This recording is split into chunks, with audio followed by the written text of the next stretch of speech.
alala. Na dati bilog ang katawan nito, ngayon ay pat-pat na lang.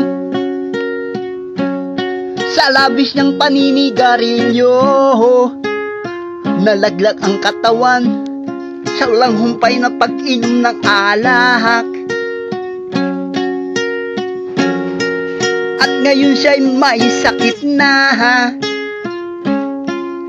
Sa araw at gabi inaatake ng ubo, dinudura ng dugo. Dito niya naalala ang Diyos. Natuto siyang magdasal, humingi ng awa.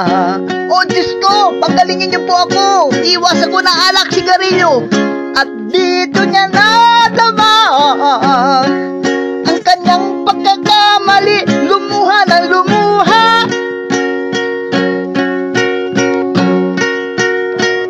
At dito niya nadama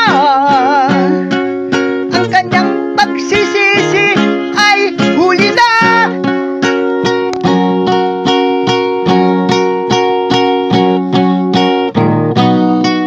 Pagkat ang kanyang bituka ay naluto, nagtutong sa sobrang alak. At ang kanya namang atay sobrang dilaw na. At ang kanyang bagay butas-butas na, napapaligiran ng nikotin ng sigarilyo. Wala na siyang baga, kinuha na siya ni Lord.